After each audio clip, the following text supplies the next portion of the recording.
Pelo modo como Deus nos criou, estamos sempre querendo saber a razão das coisas, ou qual o benefício que nos trarão, para que nos sintamos motivados a realizá-las. E embora talvez não gostemos disso, não é fácil mudar essa nossa maneira de ser. Se tivéssemos percepção dos benefícios que a oração pode trazer, estaríamos orando muito. O incentivo opera com base no desejo. Para uma pessoa orar, ela precisa aprender a querer orar.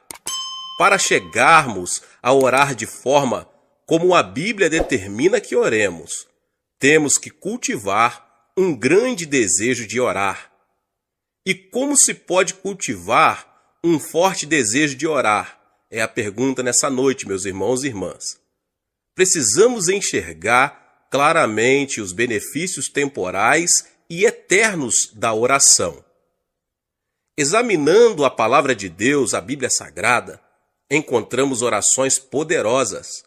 Vemos Moisés no seu ministério, um homem que tinha grande poder em oração e possuía uma forte autoridade para falar não somente aos inimigos de Deus, mas também ao povo dele.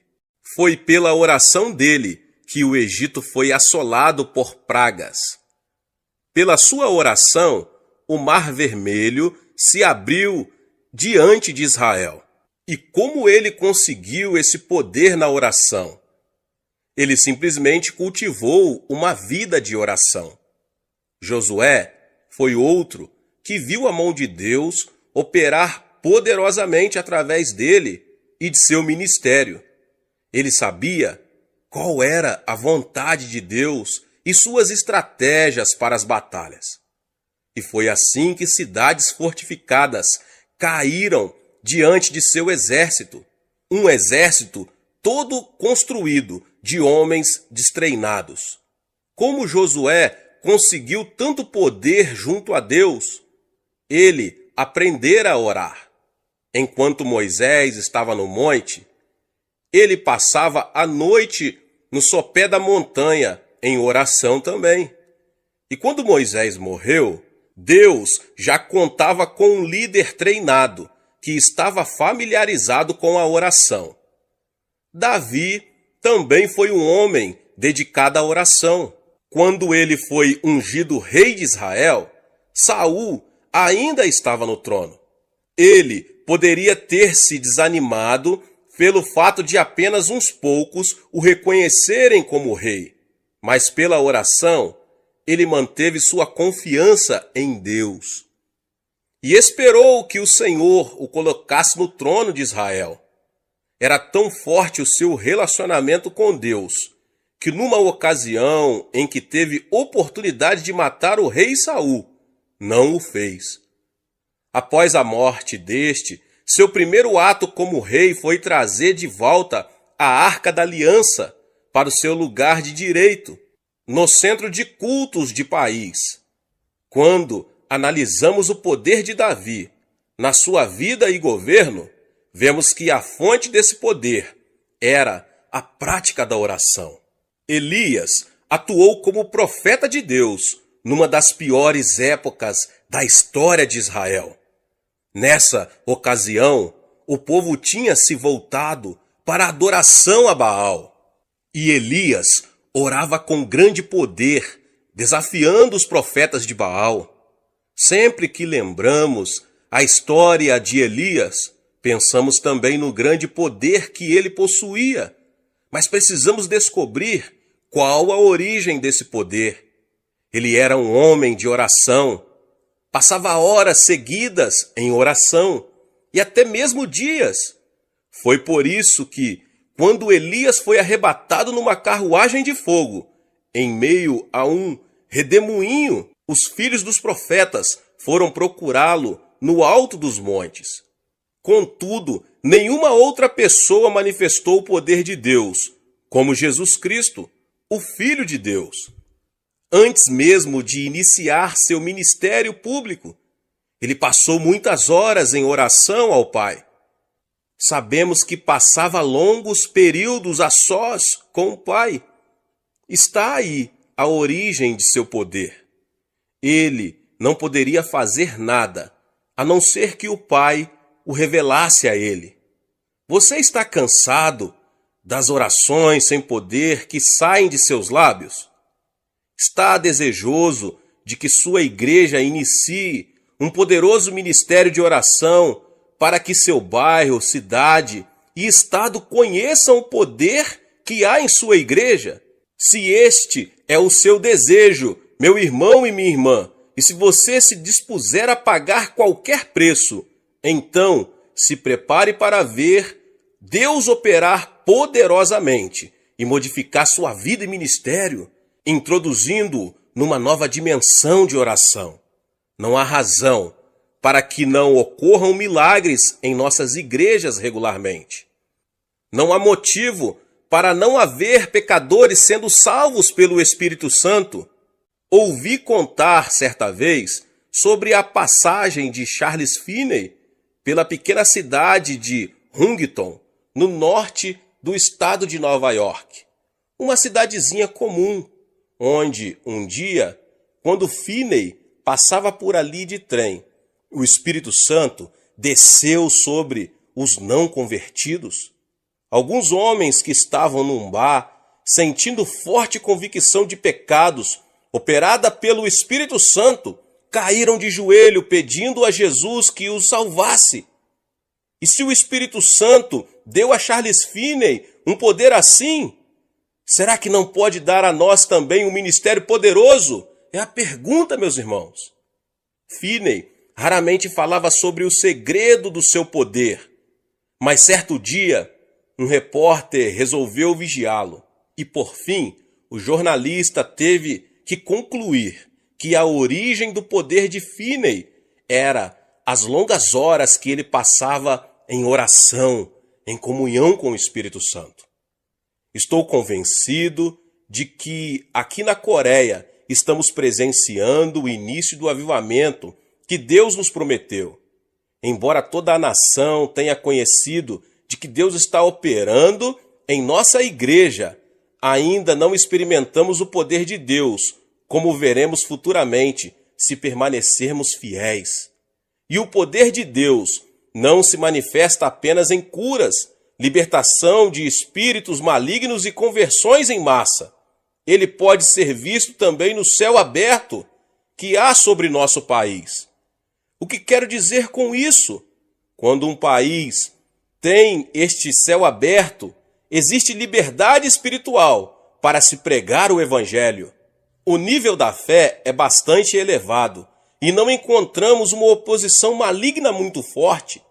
Meus irmãos, em alguns países é difícil pregar porque existe muita oposição maligna. As forças satânicas que se opõem ao evangelho são muito fortes e não há muita fé. Isso cria dificuldades para nós que ministramos a palavra de Deus. Sinto muita facilidade para pregar na Coreia, mais do que em qualquer outro lugar. Quando exponho a palavra de Deus, imediatamente os pecadores atendem ao apelo para a salvação. Por que temos esta atmosfera espiritual? A resposta é a oração. Mas a oração não gera apenas o poder global, mas também o poder individual. Em meu ministério pessoal, aprendi a depender sempre do Espírito Santo. Não é pela força ou poder pessoal que realizamos grandes coisas para Deus, mas sim pelo poder do Espírito Santo. E na medida em que ia aprendendo a caminhar, sempre na dependência do Espírito Santo, via o poder de Deus.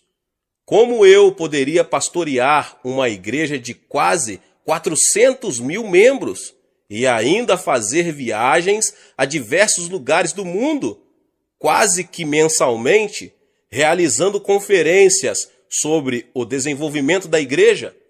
Como poderia ter tempo para um programa de televisão que vai ao ar em 3 continentes? A resposta é o poder que me vem do Espírito Santo, já que dediquei minha vida à oração. Constantemente, as pessoas vêm ao meu gabinete para que orarmos por elas. Tenho visto aleijados caminharem, cegos enxergarem e paralíticos saltarem de sua cadeira de rodas pelo poder de Deus. Será que tenho alguma coisa de especial? Como eu já disse, Deus não tem filhos prediletos. Todos nós podemos ter poder através da oração, se nos dispusermos a pagar o preço. Mas precisamos mudar de atitude se quisermos ter esse tipo de poder espiritual. No Evangelho de Mateus, Jesus faz uma declaração revolucionária com relação à atitude necessária para se gerar poder espiritual. Algumas pessoas foram falar com ele a respeito de João Batista depois que este fora preso. Jesus falou da posição peculiar de João em seu reino quando disse: em verdade vos digo, entre os nascidos de mulher, ninguém apareceu maior do que João Batista, mas o menor no reino dos céus é maior do que ele. Como um filho de Deus que pertence ao reino dos céus pode transformar-se maior que João Batista? No verso seguinte, ele revela qual deve ser a atitude certa para se cultivar poder espiritual. Desde os dias de João Batista até agora, o reino dos céus é tomado por esforço, e os que se esforçam se apoderam dele. Mateus 11, 12. É preciso esforço, instância na oração, para que se tenha o poder de Deus. Essa instância se evidenciará na disciplina, pois obter poder pela oração é coisa que exige tempo. Por isso, temos que estabelecer prioridades no uso de nosso tempo. As coisas como se aglomeram ao nosso redor, impedindo-nos de dedicar à oração o tempo necessário para o cultivo do poder espiritual. Mas, se tivermos a atitude certa, pela graça de Deus, poderemos obter esse prêmio: orar com poder. A oração é o alicerce do reavivamento no seu coração e na sua igreja. Muitas pessoas ainda não sabem orar e muitas outras não conseguem orar durante mais de 1 hora. Jesus disse aos seus discípulos: não pudestes vigiar nem 1 hora comigo? No Getsêmani, os discípulos não conseguiram orar nem 1 hora com Jesus. Jesus começou o seu ministério com oração. Orou e jejuou durante 40 dias. Sua vida esteve imersa em oração durante toda a sua existência terrestre. E no Getsêmani, o Senhor terminou o seu ministério com oração fervorosa. O ministério de Jesus girava ao redor da oração. Deus nos tem abençoado com um grande ministério em Seul, na Coreia. Hoje tenho a responsabilidade de cuidar de 700.000 pessoas na minha igreja. Todos os anos estamos ganhando uma média de mais de 300.000 novos convertidos a Jesus Cristo. As pessoas me perguntam: qual é o segredo? Sem dúvida, há muitos segredos para o nosso crescimento, mas o segredo mais importante é a oração.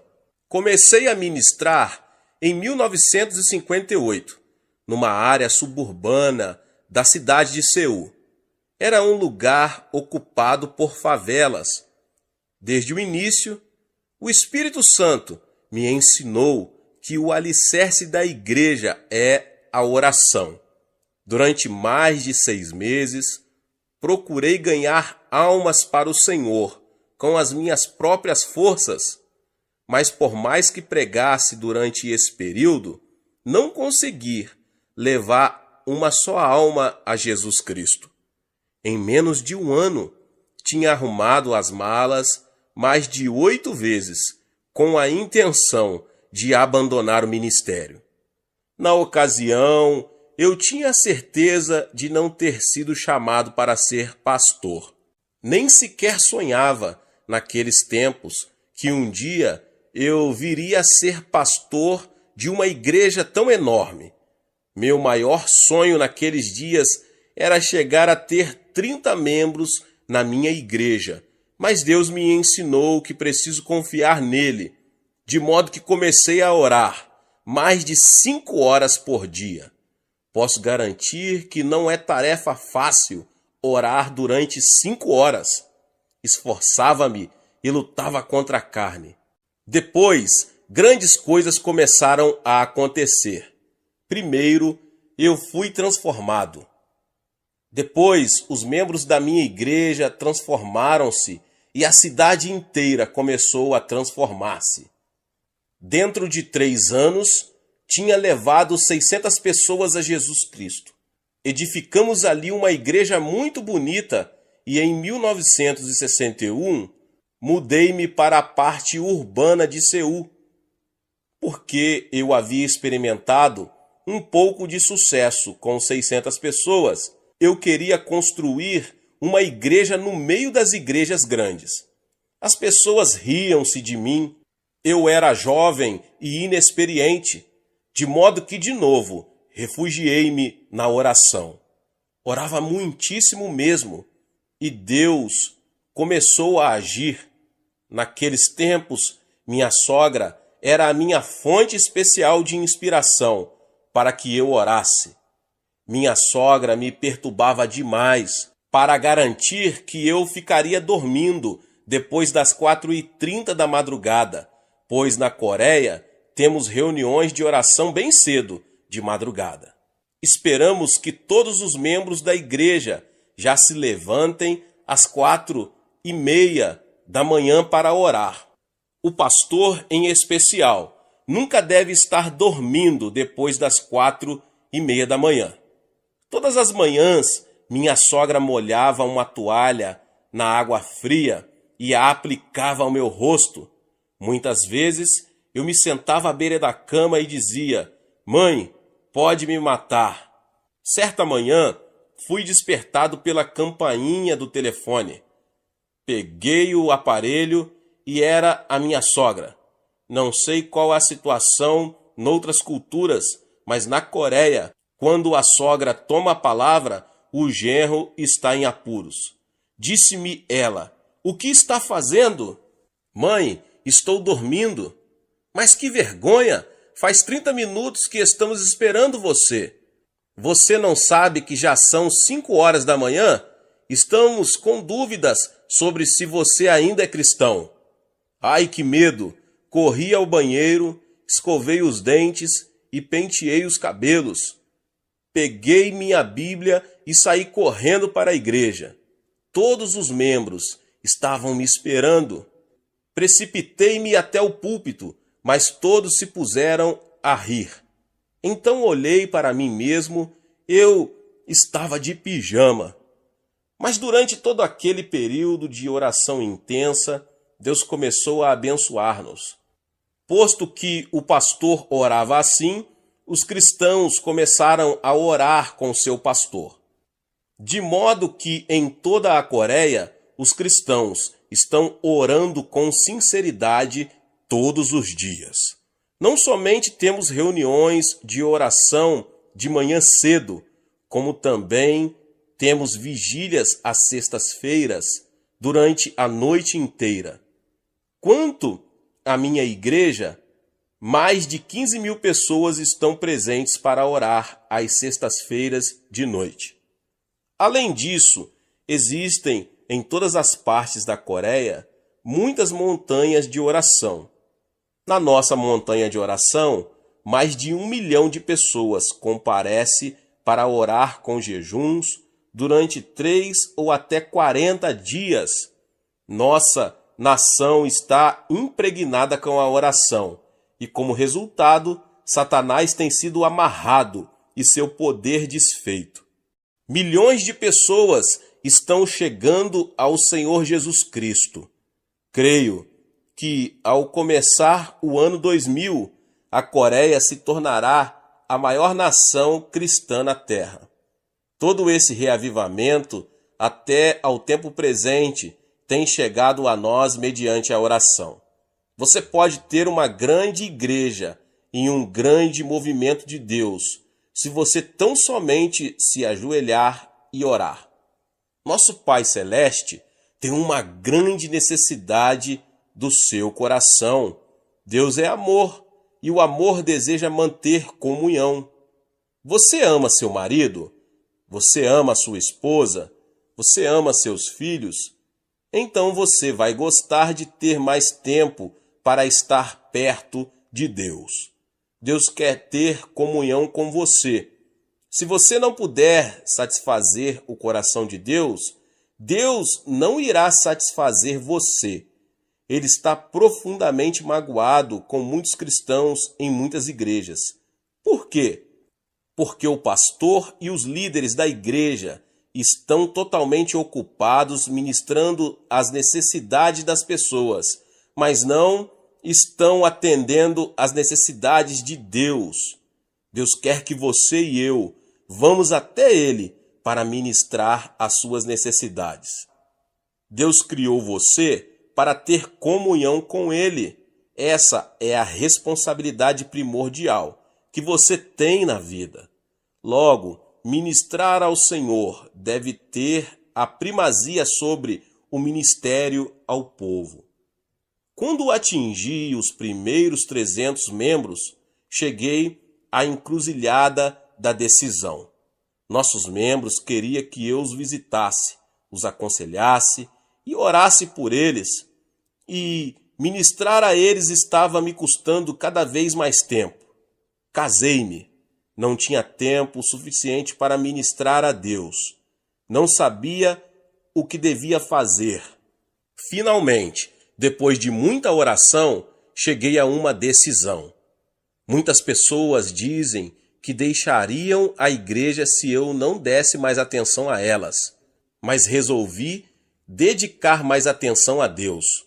Comecei a orar mais de 3 horas todos os dias e Deus começou a derramar abundantemente a sua bênção sobre o meu ministério. A igreja começou a crescer ainda mais. Por isso, encorajo você que ouve esta palavra a gastar mais tempo diante do Senhor. Satisfaça o coração de Deus. Quanto mais tempo você passar com Deus, tanto mais do Espírito Santo você terá. Você não poderá ter a plenitude do Espírito Santo sem oração. E sem orar mais do que 1 hora, você não pode realmente dizer que está cheio do Espírito Santo. O diabo não tem medo de você frequentar a igreja. O diabo também ficará quieto enquanto você estuda a Bíblia. Mas o diabo lhe resistirá quando você começar a orar. O diabo não aguenta quando você começa a orar. Quando você orar, o diabo lhe arranjará encrencas. Mas quando você orar ainda mais, o diabo o abandonará. Você nem imagina quantos problemas o diabo está causando entre você e sua família, os seus filhos, os negócios, as igrejas e coisas que são muito importantes para a sua vida. Muitas pessoas dizem, ora, estamos entrando no século 21 e não cremos na existência do diabo. Até mesmo esse modo de pensar é uma armadilha de Satanás. Jesus dedicou mais tempo ao ministério de expulsão dos demônios do que a qualquer outro ministério. Quando você conseguir expulsar demônios, você também terá um grande movimento de Deus na sua igreja. E é somente através da oração que Deus solucionará os problemas que afligem sua vida. Sem dúvida, Deus conhece os seus problemas. Ele tem poder para solucioná-los, mas está esperando que você ore a respeito deles. É somente através da oração que você poderá alcançar aos seus vizinhos e amigos. Tenho 51.000 líderes de grupos na minha igreja. Cada líder de grupo tem entre 5 a 10 famílias no seu grupo. Em média, estão levando 2 famílias a Cristo cada ano. Peço-lhes também que preparem uma meta para as famílias da vizinhança que planejam alcançar dentro de um ano, que orem a respeito. Muitos dos meus líderes de grupo dizem: nós nos sentimos acanhados para bater de porta em porta. Não estamos devidamente preparados para lhes falar a respeito de Jesus. Sim, procuram apresentar muitas desculpas, mas sempre respondo: mas vocês conseguem orar, não é verdade? Respondem: sim. Então lhes mando orar pela salvação dos seus vizinhos. Explico que devem escolher o vizinho que gostariam de ganhar para o Senhor e concentrar sobre ele as suas orações durante 6 meses. Usualmente, aquela família é ganha para Jesus Cristo dentro daquele prazo. Pensando bem, cada líder de grupo leva 2 famílias, ou 6 membros, a Jesus Cristo por ano. 51 mil líderes multiplicados por 6 dá um total de 306 mil novos convertidos. Não temos grandes festas, nem grandes concentrações evangelísticas para ganhar almas, mas de modo muito silencioso, almas estão sendo salvas todos os dias. A mesma obra pode ser realizada em qualquer lugar no mundo inteiro. Descobri que, de modo geral, as pessoas não sabem orar durante mais de 1 hora a fim de atingir os seus alvos. Estou pedindo que os membros da minha igreja orem mais de 1 hora por dia. Dou a esse tipo de oração o nome de oração do Getsêmani. Ali no Getsêmani, Jesus repreendeu os seus discípulos porque não conseguiram orar mais de 1 hora. Se você começar orando mais de 1 hora todos os dias, algo certamente acontecerá na sua vida. As pessoas apresentam desculpas de todos os tipos, estão muito ocupadas aqui, ali e acolá, mas Jesus não tolerava desculpas. Tenho 746 pastores assistentes, trabalhando em regime de tempo integral na minha igreja. Estão muito ocupados cuidando das 700 mil almas, mas sempre lhes mando dedicar mais de 3 horas por dia à oração. Digo-lhes que ainda que não consigam dar conta de aconselhar as pessoas, esse não é o problema, mas devem gastar 3 horas em oração antes de sair para atender às necessidades das pessoas. E muitos de vocês que ouvem essa palavra têm ouvido o que Deus está fazendo na nossa igreja na Coreia, por causa da sua vida de oração. Esses crentes têm o poder de Deus e demonstram esse poder no trato com as pessoas. Na minha própria vida de oração, tenho sido ensinado por Deus a como orar por mais de 1 hora. Todos os anos em Seul, na Coreia, realizamos uma conferência de crescimento da igreja.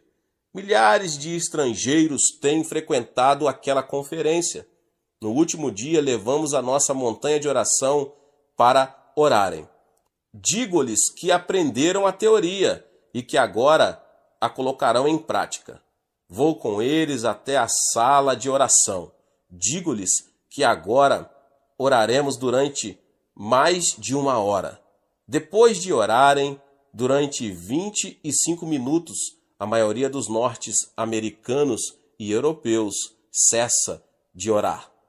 Ficam deitados de costas no chão e olham em derredor. Digo-lhes: orem, orem, mas sempre dizem: não sabemos orar. Já oramos bastante, nada mais temos para dizer.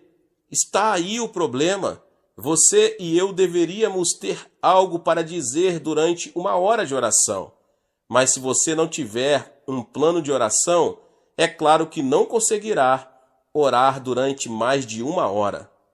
Suponhamos que vou desfrutar da fraternidade cristã com um intérprete durante 1 hora. Sentaríamos e olharíamos um para o outro. depois de trocarmos palavras durante 10 minutos, mas nada teríamos para dizer. Ficaria muito tedioso e difícil olharmos um para o outro durante o restante da hora sem haver nada mais para falar. Precisaríamos de um assunto a respeito do qual pudéssemos conversar. Na oração, você está na presença do seu Pai Celeste.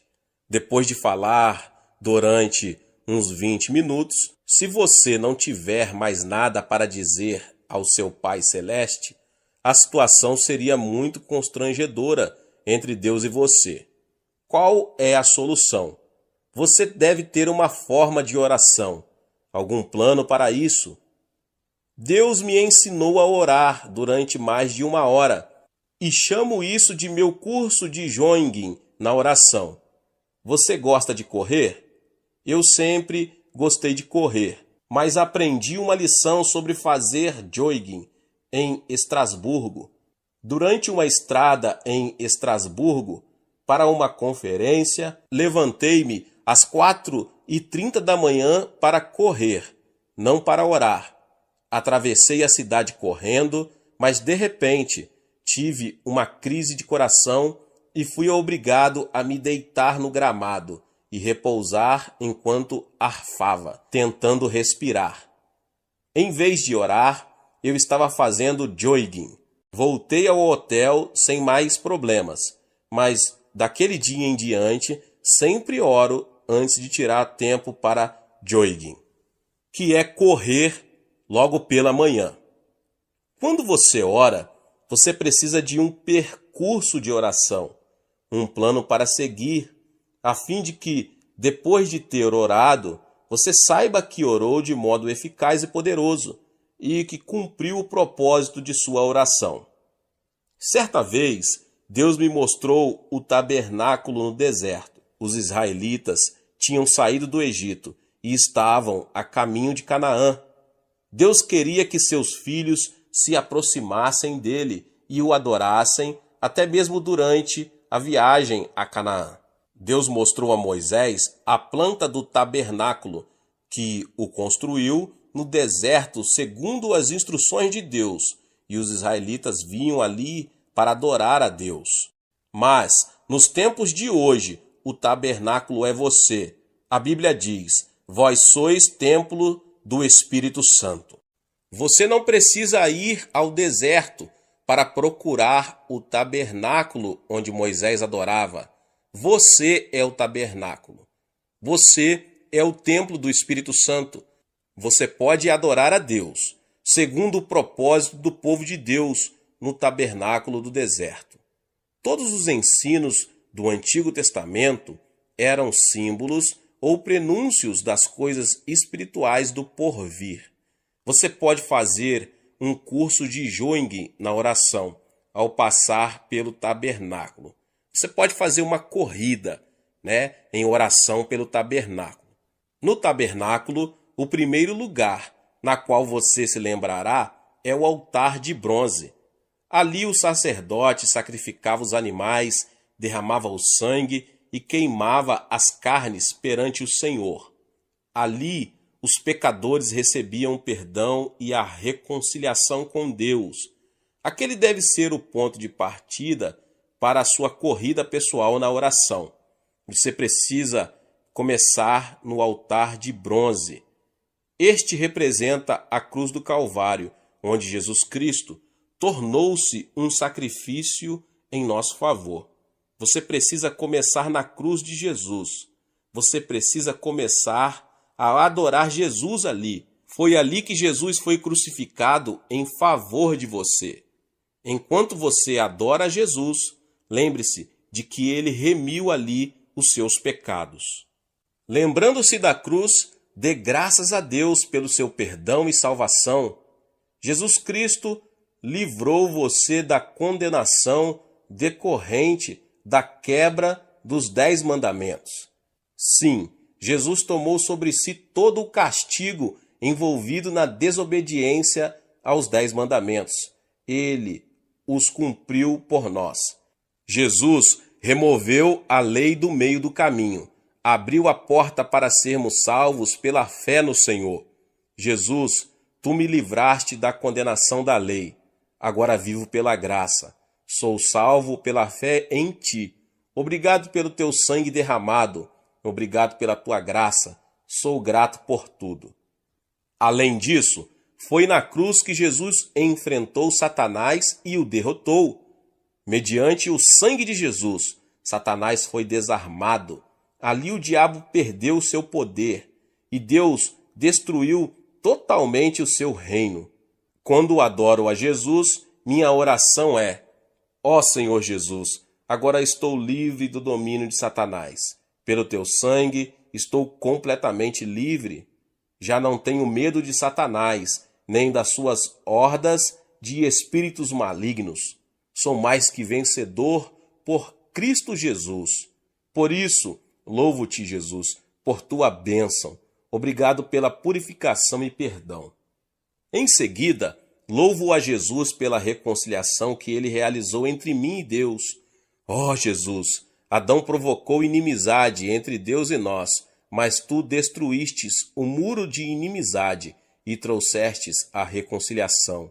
Obrigado, Jesus. Deus me ama e eu amo a Deus. Em ti temos comunhão de amor. Então Deus derrama o seu Espírito no meu coração e começo a adorar de novo. Eu te amo, Deus, eu te adoro. Graças te dou pelo poder do sangue de Jesus que nos trouxe a essa mútua comunhão. No Calvário também houve cura, de modo que volto a louvar a Jesus pela cura que me supriu. Querido Jesus, na cruz tomaste as nossas enfermidades e levaste as nossas doenças. Pelas tuas pisaduras somos curados, e assim te louvo pela cura divina. Aos 17 anos de idade, eu estava destinado à morte. Tinha tuberculose em estado terminal. Os médicos me disseram que eu só teria mais 6 meses de vida. Nesse período, tornei-me cristão. Li a Escritura e achei Jesus como meu médico. Aproximei-me de Jesus e pedi-lhe que me tocasse e que me curasse. Mediante o seu grande poder, Jesus me curou, levantou-me do leito da morte.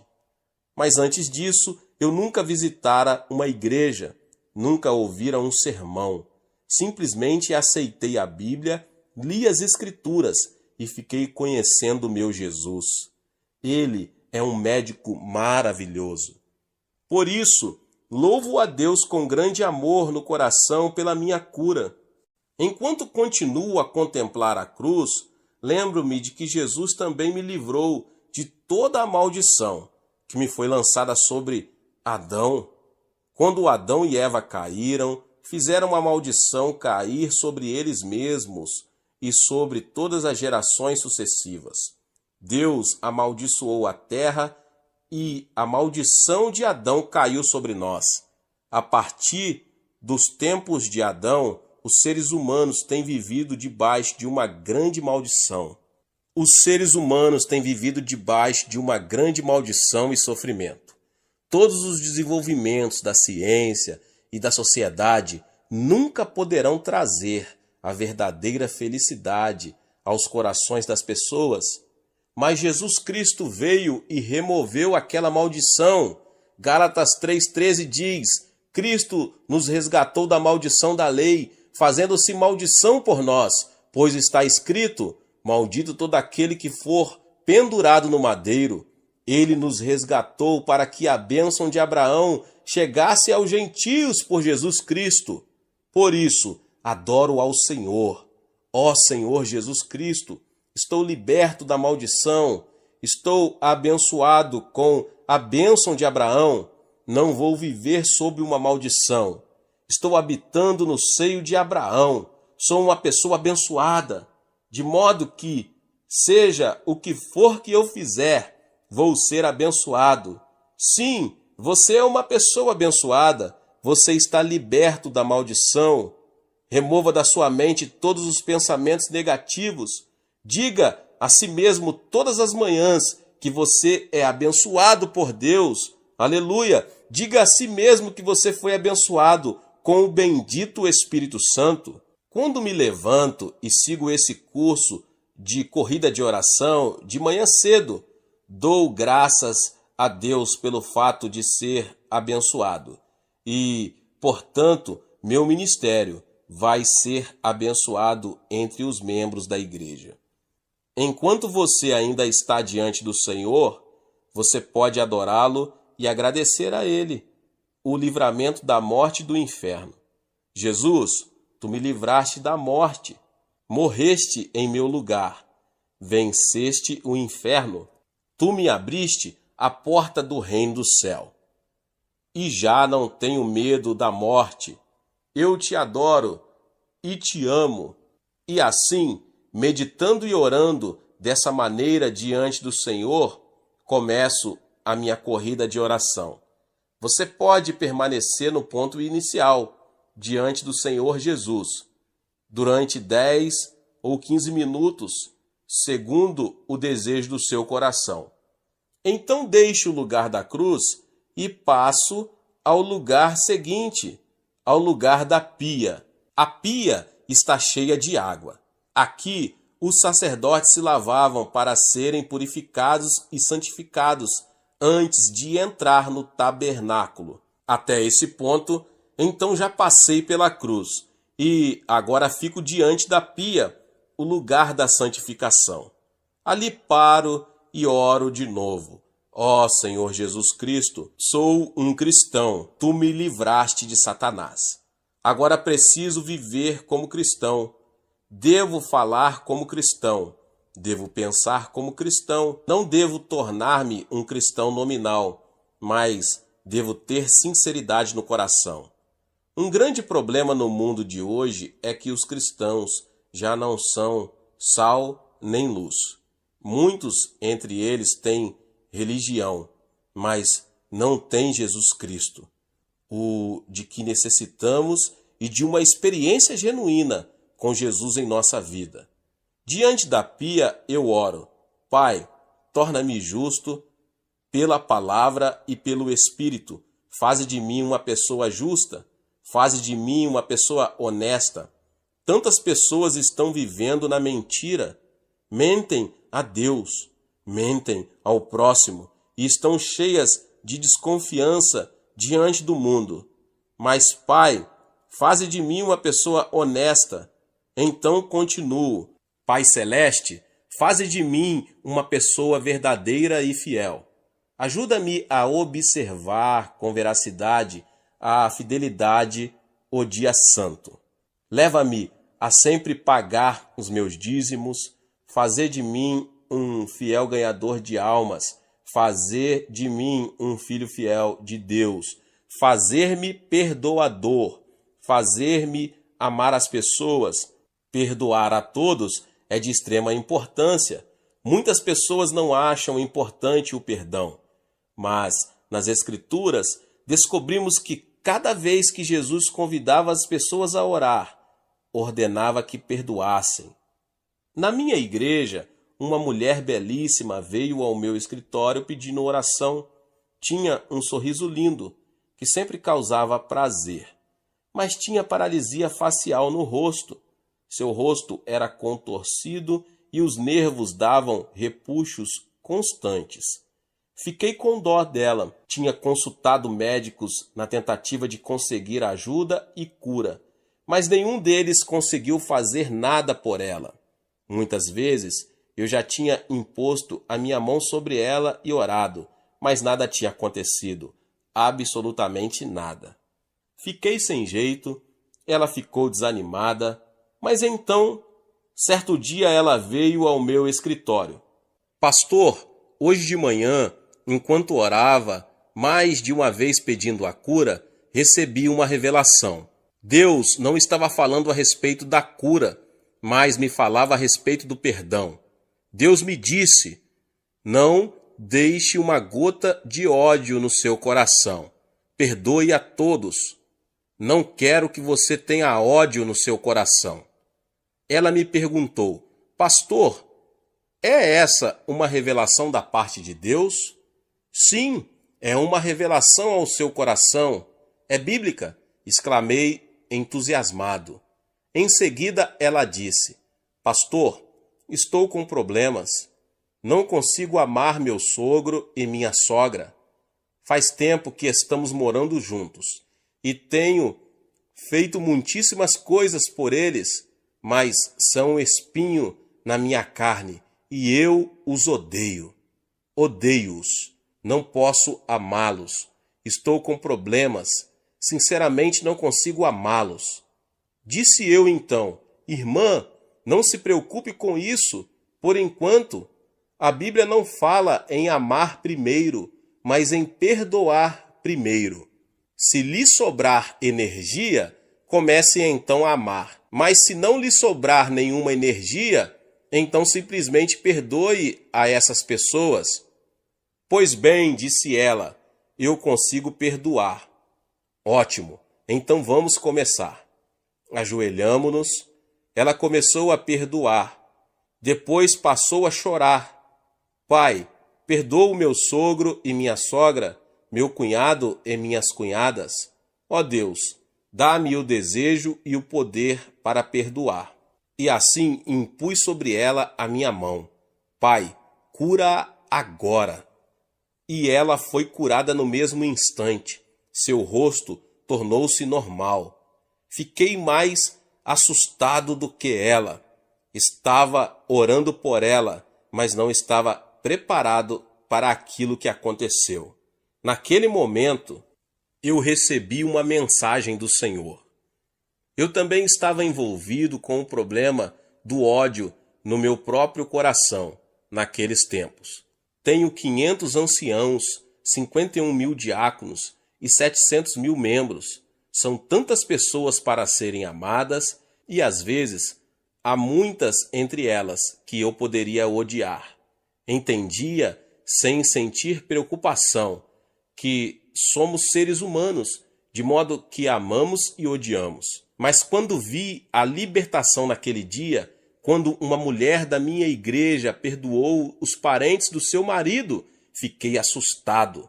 Ajoelhei-me sem demora. Ó Deus, perdoa todos os anciãos, perdoa todos os diáconos, perdoa este irmão e aquele irmão. Depois de orar e de experimentar um grande alívio, recebi uma bênção ainda maior do que aquela senhora recebeu. Fui transformado e a partir daquele momento, aconteça o que acontecer, nunca mais deixei uma só gota de ódio permanecer no meu coração por um só instante. Perdoar não é tão difícil. Amar as pessoas é difícil. Por isso, vamos você e eu começar pela parte mais fácil. Vamos dizer: ó Deus, eu perdoo. Diante da pia, eu oro também. Pai, faze de mim uma pessoa meiga. Tira do meu coração qualquer atitude de soberba. Torna-me meigo diante de ti. Torna-me humilde. E também peço que Deus me livre da cobiça, que é idolatria. Todos os dias, quando faço as minhas orações, reparo todos esses aspectos. Se você quiser acrescentar outros, faça-o.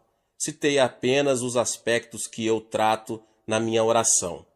Mediante a oração, o Espírito Santo vai me santificando e transformando todos os dias, e ele transformará você. Às vezes é muito difícil permanecer humilde, pois muitos membros da minha igreja fazem observações elogiosas. Sinto-me inquieto com isso, de modo que sempre faço aquela oração, e o Espírito Santo me mostra como sou imprestável sem ele. Depois de deixar a pia, você passará a fazer uma corrida no lugar santo. Aproximando-se do lugar santo, você verá, brilhando à esquerda, o candelabro de ouro. Não existe outra luz senão aquela do candelabro. Você não pode levar nenhuma outra luz ao lugar santo. Essa luz representa o Espírito Santo. O Espírito Santo é a única luz no lugar santo com Deus. Ele é a única luz que revelará a você o pecado e a justiça. Você não poderá explicar a obra de Deus mediante a psicologia, a história, a filosofia ou a arqueologia. Tais coisas são vazias e inúteis para o crescimento espiritual. Há uma única fonte de luz, e essa é a luz do candelabro de ouro. É a luz do Espírito Santo. As 7 hastes. Você vê as 7 luzes. Os 7 Espíritos do Senhor estão brilhando. Você está em pé diante do candelabro e está orando. Ó Espírito do Senhor, Tu és o Espírito que provém de Deus e o Espírito de Jesus Cristo. Tu estás conosco agora e eu te reconheço. Dou-te as boas-vindas. Adoro-te. Obrigado. Querido Espírito do Senhor, Tu és o Espírito de sabedoria. Dá-me teu Espírito de sabedoria. Tu és o Espírito de conselho. Dá-me conselho sábio. Tu és o Espírito de fortaleza. Dá-me teu poder e torna-me sobrenaturalmente forte. Tu és o Espírito do conhecimento de Deus. Revela-me Jesus e Deus. Tu és o Espírito do temor do Senhor. Faze-me andar com humildade diante do Senhor, no temor do Senhor. Espírito Santo, sem ti nada posso fazer. Através de ti posso ser usado por Deus. Sim, meu irmão e minha irmã, sem o Espírito Santo não somos ninguém. Muitas pessoas pensam no Espírito Santo meramente como uma experiência a ser recebida. Esse é um modo errôneo de aceitar a doutrina e muito perigoso. O Espírito Santo, meus irmãos e minhas irmãs, é uma pessoa e merece reverente temor. Todos os dias trato-o como uma pessoa muito querida. Quando me levanto de manhã, converso com ele. Querido Espírito Santo, dou-te as boas-vindas hoje. Eu te adoro. Graças te dou pela tua obra na minha vida. Dependo de ti. Guia-me sempre à graça de Jesus e ao amor de Deus. Contigo vou levar Jesus a essa geração que perece. Antes de sair para pregar, sempre digo: Espírito Santo, vamos? Ele é o Senhor da seara. Ele é o pastor presidente da igreja. Eu sou o pastor assistente. Sempre devo depender do meu pastor presidente. E à medida que faço assim, o Espírito Santo sempre traz sabedoria, entendimento, conselho, fortaleza, o conhecimento de Deus e o temor do Senhor. É extremamente importante lembrar-nos disso. As pessoas dizem que levantei a maior igreja do mundo, mas é o próprio Espírito Santo que levantou a maior igreja do mundo, e sempre reconheço esse fato. Sem o Espírito Santo, somos simples vasos de barro. Sem dúvida, o Espírito Santo é uma pessoa muito real, uma pessoa que merece reverência.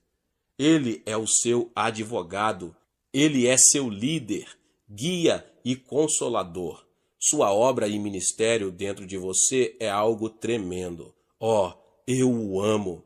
Deus está no trono, Jesus Cristo está assentado à sua destra, mas o Espírito Santo está dentro de você. Ele está na igreja. Ele é o administrador do amor de Deus e de Jesus Cristo. Sem ele, a igreja é um simples edifício vazio. Esta geração necessita ter uma revelação da importância da pessoa do Espírito Santo. Qualquer igreja ou denominação sem o Espírito Santo é um sepulcro vazio. Quando viajo à Europa, vejo o cemitério do cristianismo. Em tempos passados, houve cristianismo, mas agora vejo só o seu túmulo. Ainda existem muitas catedrais grandes, mas a Europa agora é um lugar de turismo. Muitas igrejas estão vazias. Como seria possível a obra de Deus ir à falência? Na Europa, descobri que os negócios do rei estão indo à bancarrota. Quem é o culpado por isso? Deus ou as pessoas? As pessoas. Você está espiritualmente falido? É porque você não foi leal a Deus. Por quê? Porque você negligenciou o Espírito Santo. O Espírito Santo traz o amor de Deus, mas você afastou o Espírito Santo e o substituiu por uma comissão humana. A comissão humana tentou agir em lugar do Espírito Santo. A comissão humana destruiu a obra de Deus e a deixou na falência. É uma vergonha para todos nós. Precisamos acordar, igreja, diante da verdade. O diabo está rindo de nós. O mundo incrédulo está rindo de nós, porque o cristianismo está morto em muitas áreas do mundo.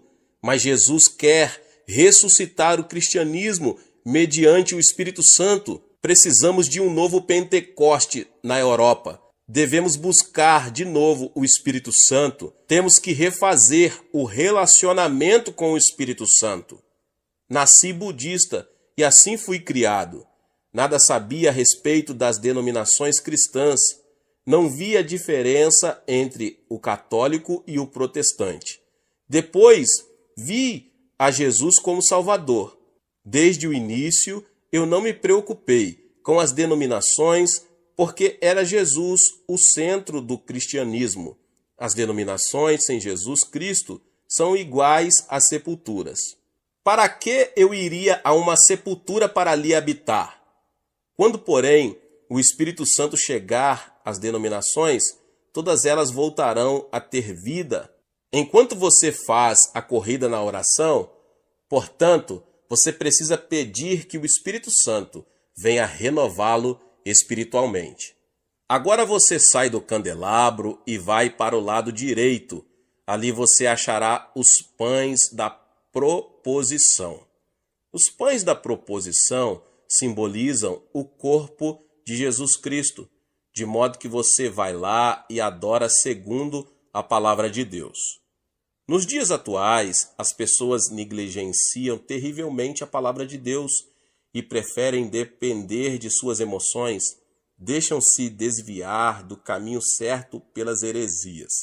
Você precisa voltar à palavra de Deus e lê-la todos os dias. Todos os dias você deve ficar em pé diante do pão. Pai Celeste, capacita-me a comer hoje do pão da tua palavra. Concede-me o entendimento da palavra. Dá-me uma revelação profunda a respeito de Deus e de Jesus Cristo para meu crescimento interior e para repartir com outras pessoas. Se você orasse assim, sentiria fome pela palavra de Deus. Você gostaria muito de ler a palavra de Deus e de dedicar tempo a ela, porque essa palavra coloca fé no seu coração. O mero comparecimento à igreja uma vez por semana não basta. Agora, a sua corrida de oração leva-o além dos pães da proposição, ao altar do incenso. Ali, o sumo sacerdote queima incenso 24 horas por dia, e assim o santuário é inundado de um doce perfume diante de Deus. O incenso representa os louvores dos santos de Deus. Diante do altar, em pé no meio da fragrância, levante as suas mãos e adore a Deus. Ali, sempre relembro das bênçãos do passado e um espírito de louvor surge no meu coração. Ó Deus, graças te dou por ter me curado, por ter enviado tantas pessoas boas para ajudar-me e te agradeço a igreja que me deste. Enquanto adoro, lembro-me de todas as coisas boas que Deus tem feito em minha caminhada e trago-as à memória. Louvo somente, não me queixo de nada. Diante deste altar, você deve acender o incenso do louvor para oferecer perfume suave diante do Senhor. O louvor é o incenso mais suave que nosso Pai Celeste deseja receber dos nossos lábios. Obrigado, ó Deus, pois tu és o meu Pai. Obrigado porque removeste todo o medo das coisas futuras. Tu és o meu Deus, na vida ou na morte. Tu és onipotente, tu és soberano e supremo. Obedeço a ti e em ti confio. Eu te louvo, às vezes até mesmo canto a ele. Agora vamos além do altar do incenso e passamos pela cortina para entrar no Santo dos Santos. No meio do Santo dos Santos, você acha a Arca da Aliança. A glória Shekinah de Deus repousa sobre a Arca da Aliança. A arca representa Jesus Cristo. O sumo sacerdote levava o sangue e o aspergia na arca para a remissão dos pecados de Israel. Ali, nós nos lembramos de que Jesus Cristo, nosso sumo sacerdote, derramou seu sangue, através do qual recebemos a sua justiça, santificação e glorificação. Dentro da Arca da Aliança, acharemos as tábuas dos 10 mandamentos. Os 10 mandamentos nos fazem lembrar de que Jesus agora é a nossa nova aliança. Jesus, tu és a minha nova aliança. Tu és o fiador da minha salvação. Ali há também o vaso com maná. Jesus, tu és o meu maná para a vida de hoje e te agradeço. Na Arca da Aliança, vemos também a vara de Arão que floresceu. Jesus, tu és a minha ressurreição e por meio de ti ressurgi para a nova vida em ti. Mas um dia voltarás para me levar contigo ao céu. Jesus, eu te amo. Através de ti, adoro a Deus. A glória Shekinah de Deus repousa somente sobre a Arca da Aliança. Existem muitos deuses entre os homens, mas provém do diabo. Nosso Deus é o Pai de Jesus Cristo. Ele é o nosso Deus. Você nunca deve servir a nenhum outro Deus senão ao Pai de Jesus Cristo. Ali, portanto, adoramos a Deus, nosso Pai, através de Jesus Cristo. Pai, tu vens a nós através de Jesus Cristo e te adoro. Tu és também meu Pai. Pai, tu és a fonte da minha vida. Finalmente, chego ao trono e agora peço tudo de que necessito. Oro primeiramente em favor da minha esposa, porque ela é a amiga mais querida que tenho na vida. Oro pelo bem da sua vida e saúde e pela minha vida. Oro pelos meus filhos, são 3. O primeiro é casado e mora em Tóquio, no Japão. Os outros 2 moram em Los Angeles. Um frequenta um seminário. E o terceiro filho está cursando a faculdade para ser homem de negócios. Lamento não ter filhas. Sempre quis uma menina, mas Deus não me concedeu esse desejo. Porém, agora eu sei por quê. Se tivesse uma menina, eu provavelmente não teria viajado pelo mundo, mas ao contrário, teria ficado em casa com minha filha. Então oro pelos meus pais, irmãos e irmãs, minha igreja, pastores, anciãos e meus 331 missionários ao redor do mundo. Nosso alvo é enviar 500 missionários. Até essa altura, já preenchi minha hora e preparo-me para ir ao escritório. Se você não consegue separar uma hora inteira, dedique 30 minutos para praticar a sua corrida de oração. Então, não deixará de ser uma oração de eficácia tremenda, porque estaria completa com adoração, louvor, confissão e a bênção de Deus para o seu dia. Quando completo meu percurso de corrida de oração, sinto a presença de Deus, sinto o poder de Deus no meu coração. Não desperdicei tempo. Se você não tiver um plano específico de oração, tal como o percurso de jogging, corrida de oração, você andará em círculos na sua oração, você se sentirá confuso ao orar.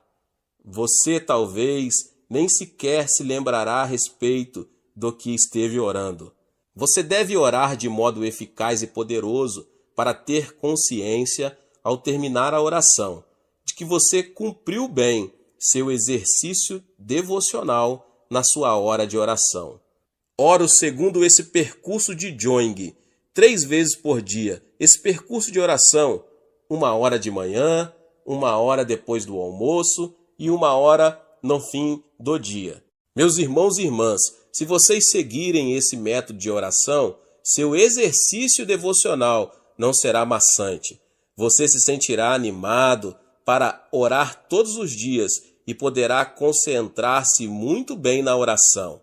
Alguma coisa boa acontecerá na sua vida. Ore, portanto. Se você me perguntasse qual a última palavra que eu gostaria de pronunciar ao morrer, eu diria aos cristãos: orem. Glória a Deus. Deus te abençoe, você que ouviu essa palavra, o pastor David Puyong Cho. Talvez você chegou aqui pela primeira vez e ainda não é inscrito no canal. Se inscreva no canal e ative o sininho das notificações para você ficar por dentro de todos os vídeos que são postados aqui no canal. Deixe também o seu like e não esqueça de compartilhar esta palavra com mais pessoas. Glória a Deus e nos vemos nos próximos vídeos. Amém.